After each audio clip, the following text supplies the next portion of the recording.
화재 신고를 받고 소방관들이 출동했습니다. 화재 현장이니까 진화도 중요하지만 또 사람들 대피도 시켜야 되잖아요. 이런 일들이 동시에 일어났습니다. 누구는 막 불을 끄기 시작하고 누구는 그래서 사람들을 막 찾아다니면서 빨리 피하라고. 이 집에서 불이 났어요. 누가 제일 먼저 피해야 될까요? 옆집이죠. 옆집 할머니가 계세요. 그래서 소방관이 할머니를 대피하도록 안내했습니다. 할머니는 그래도 어느 정도 건강하셔서 혼자 걸으실 수 있을 정도였어요. 다른 집으로 대피해서 가는데, 그런데 그 대피하던 중에 넘어졌습니다. 다쳤어요. 골반이 골절됐어요. 자, 그런데 나중에 할머니 아들이 왜 가만히 집에 있는 노인을 나오라고 그래가지고 다치게 했냐? 민원을 넣었습니다. 소방관이요? 대피시키는 게 당연하고요. 그게 매뉴얼이고요. 그게 저희 의무고요. 설명을 했죠. 이게 또 설명할 일입니까? 그러자 그러면 왜 끝까지 할머니를 대피하는데 케어하지 않았냐, 돌보지 않았냐라고 그렇게 따져 물으면서 당신에게 과실이 있으니까 치료비 500만 원을 내라고, 그렇지 않으면 고소를 하겠다. 요즘 민원 고소, 특히 학교 현장에서 말이 많은데 이런 이야기가 있었습니다. 감사가 없는 세상에 우리가 살고 있어요. 이기적인 자기 욕심에 눈이 멀어서 다투고 또 나라는 나라끼리 전쟁하고 그런 세상입니다. 감사하지 않으면 뭐가 있어요? 입에 불평, 그리고 원망. 이것들은 오늘에 대한 거지요. 오늘이 만족스럽지 않으니까 불평하고 원망합니다. 그리고 내일에 대하여 염려하게 되어 있습니다. 자, 오늘 말씀에 염려가 몇 번이나 나옵니까? 6번 나와요. 6번. 그만큼 사람들이 염려, 근심, 걱정 속에 살고 있다. 인생을 그걸로 채워가고 있다라고 하는 거죠. 우리가 어떻습니까? 어제 한번 생각해 보세요. 염려하지 않았습니까? 예? 걱정하지 않았어요? 지난주 한 주 동안은 어떻습니까? 얼마나 많은 염려와 근심과 걱정을 했습니까? 하루도 염려, 근심, 걱정 안 하고 넘어간 날 있어요?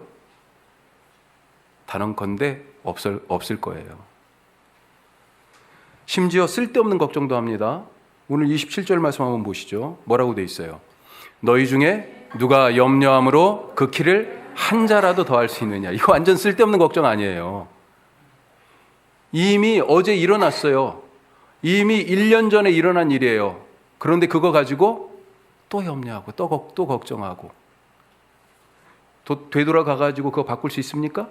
쓸데없는 걱정이죠. 제가 화요일과 목요일에는 새벽에 일어날 때부터 걱정이 큽니다.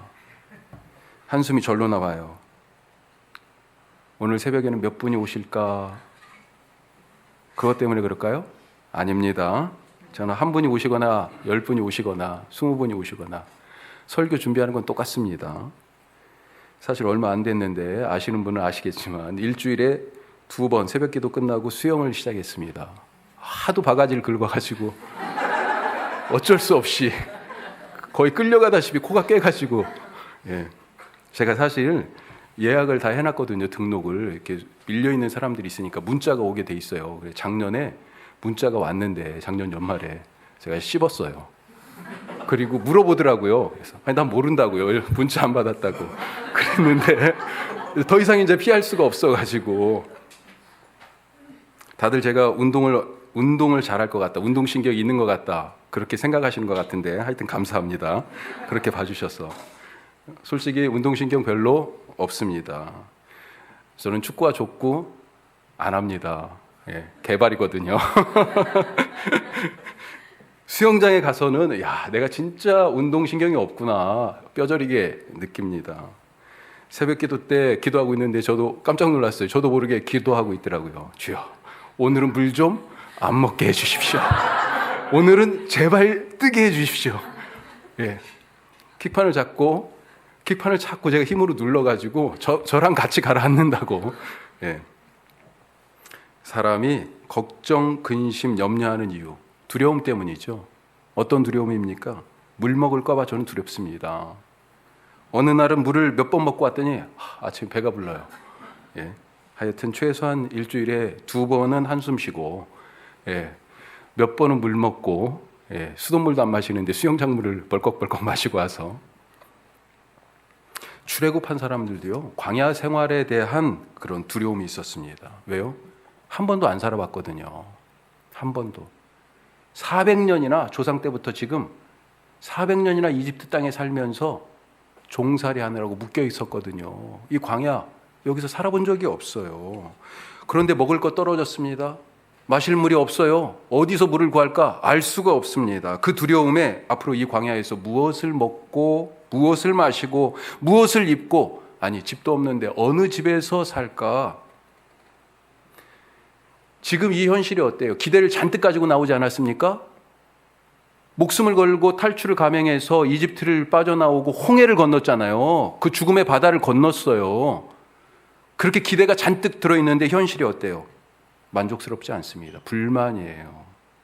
그래서 입에서 불평과 원망이 터져나오는 것입니다. 현실에 대한 불만 때문에. 미래에 대해서는요, 두려워요. 그리고 이 두려움이 염려하게 만들어요. 두려움을 떨쳐버리기 위해서 어떻습니까? 전에 살아본 곳으로 가자. 우리가 아는 게 그거밖에 없으니까. 가서 전에 해보던 일을 하자. 여기서 우리가 무슨 일을 하고 먹고 살아? 그렇게 자유를 버리고 종살이 하던 애굽으로 돌아가자고 하는 것입니다. 나는 어떻게 살고 있습니까?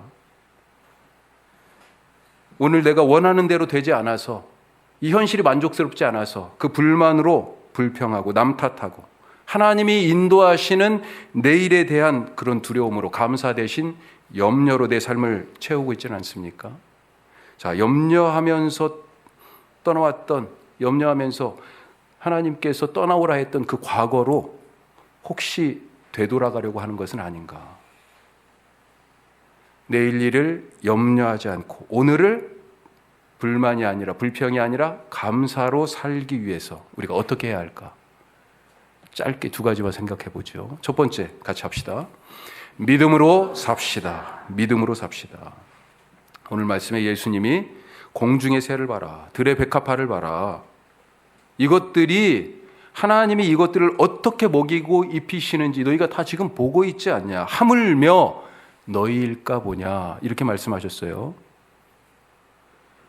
하물며 너희일까? 아니, 너희, 그러니까 우리가 누구란 말입니까 대체? 하나님에게 우리는 누구예요? 예? 그렇죠. 맞습니다. 예수님의 그 십자가 희생을 통해서 우리를 자녀 삼으셨어요. 하나님에게 우리는 자식이에요. 그러니까 우리가 누구 닮았습니까? 아버지 하나님 닮았잖아요. 예수님 안에서 하나님의 자녀로 새로 만들어진 우리를 보면 하나님께서요, 우리를 보고요, 당신 얼굴이 있는 걸 보시는 거예요. 우리가 그렇게 하나님의 자녀, 하나님의 얼굴을 가진 하나님의 자녀가 되었습니다. 자, 자식이 부모님에게 생명 받잖아요. 이 생명 어디서 왔어요? 육체의 생명. 우리 어머니 아버지한테서 왔잖아요. 똑같이 아버지 하나님이 주신 그 생명이, 아버지 하나님의 생명이 우리 안에 있는 거잖아요. 그것을 우리가 뭐라고 불러요? 영생이라고 부르는 것입니다. 그러니 하나님에게 자녀된 우리들이 얼마나 귀합니까? 하물며 너희일까 뭐냐? 그래서 그렇게 말씀하시는 거예요. 따라서 내일을 두려워하면서 오늘을 어떻게 살까? 내 직장은? 내 건강은? 내 사업은? 내 앞날은? 내 자식들은? 이렇게 염려하는 것은 우리를 위해 예수님까지 주신 아버지 하나님에 대한 믿음이 없는 것입니다. 그래서 예수님이 이렇게 말씀하시는 거예요. 30절 보세요. 자, 같이 해요. 오늘 있다가 내일 아궁이에 던져지는 들풀도 하나님이 이렇게 입히시거든 하물며 너희일까 보냐? 믿음이 작은 자들아. 믿음이 없구나. 아니, 믿음이 있어도 너무 작구나. 큰 믿음이 필요합니다. 그래야 염려 대신 감사로 살 수 있어요. 그러면 믿음이 어디서 나와요? 믿음이 아시죠? 갑자기 하늘에서 뚝 떨어지는 거 아닙니다. 믿음이. 예? 믿음은 은사예요. 우리 세빈이가 매일매일 시를 쓴대요. 아까도 사실은 그 시 쓰는 연장선이에요. 예. 그런데 지지난주에 이희종 목사님 설교할 때 제가 가봤습니다. 어린이부에. 가서 게임했어요. 제가. 모르시죠? 그때 저 게임하고 있었어요. 근데 뭘 했냐면 은사에 대해서 게임하고 있었어요. 은사라는 단어를 그날 배운 거예요. 그래서 요즘 은사라는 단어를 많이 쓴다는 거예요. 믿음은요, 하나님의 은사예요. 뭐가 은사입니까? 은사라는 말 좀 어려운 단어인데 자주 쓰지만 진짜 뜻이 뭐예요? 선물입니다. 선물. 믿음은 하나님이 주시는 선물이에요. 어떻게 이 선물 받을 수 있습니까? 로마서 말씀 보세요. 자, 같이 해요. 그러므로 믿음은 들음에서 나며 들음은 그리스도의 말씀으로 말미암았느니라. 믿음이 어디에서 나와요? 그렇죠. 말씀 안에 믿음이 있는 것을 믿으시기 바랍니다.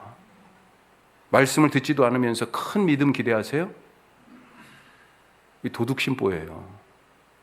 말씀을 들어야, 말씀을 전해준 사람이 있으니 그 말씀을 듣고 믿음이 생겨서 예수님을 믿은 거 아니에요. 겨자씨만한 믿음만 있어도 산을 옮길 수 있다고 하셨는데, 믿음을 주시는 그 말씀을 듣지도 않으면서 내 앞에 있는 산 보고 염려하고 근심하고 한숨 쉬고 그리고 산 옮겨지기를 바라고 있어요? 말도 안 되는 얘기예요. 내 앞에 있는 산 때문에 염려하고 걱정하십니까? 그것이 두려워요? 믿음을 가지시기 바랍니다. 산을 옮기는 믿음. 근데 그 믿음이 어디서 나와요? 하나님의 말씀에서 나와요. 올해 남은 시간 이제 2달 반 정도 남았습니다. B2B 100 아직 못 시작하셨어요? 사실 맘만 먹으면 3일이면 신약 성경을 다 읽을 수 있어요. 숱한 기회들이 우리에게 있습니다. 숱한 시간들이 아직도 남아 있어요. 두 번째로, 내일을 미리 염려하지 않고 오늘을 감사로 살기 위한 또 한 가지 방법, 같이 해요. 하나님의 계획을 바라보십시오. 무엇이 세워지는 것이 좋습니까? 허무는 것이 좋습니까? 예? 제가 미국에 가기 전에, 그러니까 15년 전에 살던 집이 이미 30년 된 연립이었어요. 서울에 있던 교회, 그 교회 사택인데 이미 30년, 그때도 집이 제가 들어가서 살고 있지만 불안불안했어. 그런데요, 15년이 더 지났는데 지금도 아직 재개발이 안 됐대. 예. 제가 귀국했을 때 거기 인사를 갔을 때 뭐 프레카드가 붙어 있더라고요. 야, 이제 공사가 시작되나 보다 그랬는데 얼마 전에 들었는데 아직도 그대로 있대요. 세우는 것이 좋습니까? 허무는 것이 좋습니까? 얻는 것이 좋습니까? 잃는 것이 좋습니까? 사랑하는 것이 좋습니까? 미워하는 것이 좋습니까? 건강한 것이 좋습니까? 아픈 것이 좋습니까? 사는 것이 좋습니까? 죽는 것이 좋습니까? 뭐가 좋아요? 예? 자, 세우는 것이 좋아요? 아니, 악한 나라, 교만한 정권, 허물어져야 되는 거 아닙니까? 그래서 우리가 독재 정권 시대에서 이 독재 정권 안 된다라고 막 투쟁도 하고 그러셨잖아요. 얻는 것이 좋아요? 주님은 자기 목숨을 잃으라, 버려라, 그렇게 말씀하셨습니다. 사랑하는 것이 좋습니까? 무엇을 사랑하느냐에 따라 다르죠. 악을 사랑하고 불의를 사랑하고 거짓을 사랑하면 안 되지 않습니까? 이것들은 미워해야 되죠. 건강하면 좋습니까? 맞아요? 그런데 왜 하나님은 바울이 가진 육체의 가시, 그의 그 질병을 고쳐주시지 않았을까요? 바울이 나중에 깨달았죠. 아, 내가 이 병 때문에, 이 병에서 헤어나오지 못하고 이 질병이 나를 육체의 가시처럼 찌르고 있는 것, 이유를 알겠다, 비밀을 알겠다. 이 질병 때문에 늘 자기를 성찰하게 되고 겸손했어요.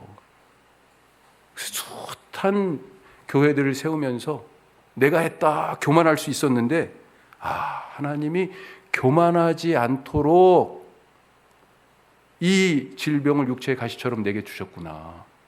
은혜인 줄 알았어요. 그것이 아픈 것이 은혜라고 얘기해요. 사는 것이 좋습니까? 그런데 예수님은요, 삶이 어디를 향해 있었어요? 십자가를 향해 있었어요. 죽는 것이 내게 유익하다. 바울도 그렇게 고백했습니다.